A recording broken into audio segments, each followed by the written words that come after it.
안녕하세요. 넥스트 사이언스가 나노코박스 재료로 한창 상승할 때 넥사 주주님들과 농담을 주고받은 적이 있습니다. 주주님들은 이런 말씀들을 종종 하셨죠. 저는 기다렸다가 나노코박스 맞을 겁니다. 저는 답변했죠. 당신은 진정한 주주입니다. 이때까지만 해도 저는 우스갯소리로 농담을 주고받은 거라 생각했습니다. 왜냐하면 첫째는 선진국 백신도 있는데 왜 하필 베트남 백신이라는 생각이었고, 둘째는 실제로 한국에 보급될 거라 생각지도 못했기 때문입니다. 그런데 시간이 지나면서 나노코박스의 보급이 가시화되자 제 머릿속에는 진짜였나? 라는 생각이 들었습니다. 설마 그게 농담이 아니라 진심이었던 건가? 최근에 나노코박스의 개발과 보급 진행 현황을 보면 진짜 농담이 아닌 것처럼 보입니다. 그러다 보니까 이제는 나노코박스를 접종하겠다는 주주님들을 보면 정말 실현 가능한 계획을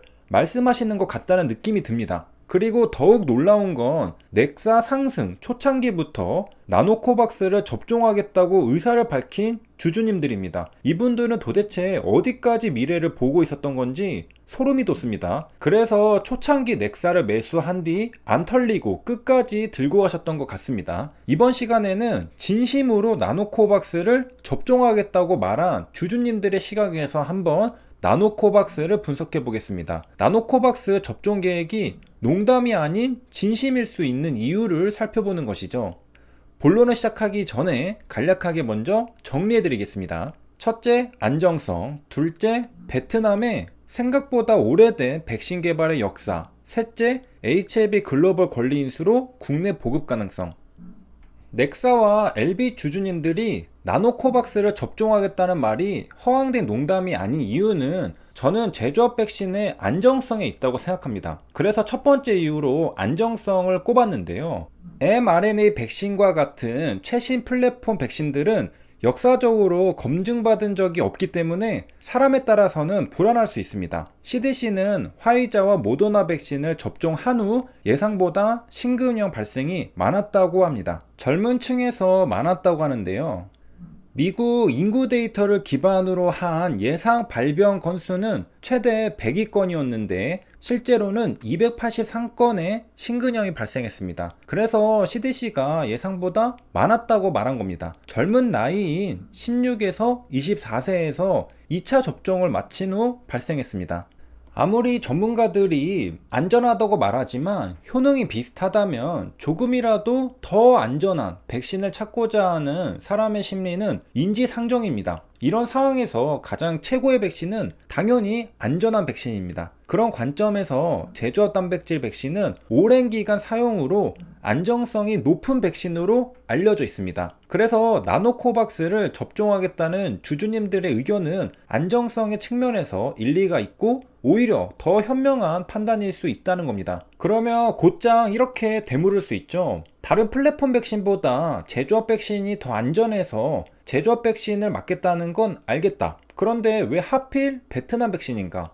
미국의 노바백스도 있지 않은가? 여기에 대한 두 번째 답변이 베트남은 생각보다 백신 개발을 무시할 수준은 아니다는 뉴스 기사입니다. 먼저 시작하기 전 제 생각부터 말씀드리면요. 저는 어떤 국가에서 백신을 만들든 개의치 않습니다. 선진국이 기술력이 좋으니까 아무래도 선진국 백신의 숫자가 더 많겠죠. 저는 어느 국가에 어느 기업이 백신을 만들든 결국 FDA 승인 또는 WHO 승인을 받았는지가 중요하다고 봅니다. FDA와 WHO가 승인을 해주면 믿을 수 있는 거죠. 어디에서 만들었든 말이죠. FDA가 심사할 때 해당 국가가 선진국이냐 개발도상국이냐 따지지 않죠. 그냥 데이터만 보고 데이터를 토대로 판단하는 겁니다. 효능과 안정성 데이터가 좋고 실사를 했을 때 제조 품질도 좋다면 오케이라는 것이죠.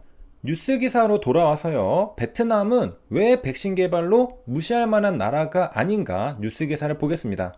베트남은 체면과 평판을 중시하는 나라라고 합니다. 그래서 베트남 정부가 백신을 구하기 위해 공개적으로 손을 벌리는 모습을 보고 많이 다급했나 보다고 평가할 수 있다고 하네요. 정부가 백신 보급에 공개적으로 나서는 건 당연한 것 같지만 체면을 중시하는 베트남에서는 급할 때 발생하는 모습인가 봅니다. 베트남은 1인당 GDP가 하나로 약 400만 원입니다. 세계 117위인데요. 반면에 한국의 1인당 GDP는 하나로 약 3,500만 원입니다. 세계 25위입니다. 1인당 GDP가 한국이 베트남의 10배입니다. 굉장히 차이가 많이 나죠. 그래서 사실 한국인의 입장에서 베트남은 이런 말하기 미안하지만 나도 모르게 무시하게 되는 경향이 있습니다. 그런 시각이 베트남의 코로나 백신에도 반영된 게 현 상황이라고 생각합니다. 그리고 그런 상황이 안타까워서 기자는 뉴스 기사를 작성한 것으로 보이고요. 심지어 미국과 함께 G2라고 불리는 중국이 만든 백신도 잘 못 믿는데 베트남은 의미가 있을까? 이런 의구심이 들 수 있다는 거죠.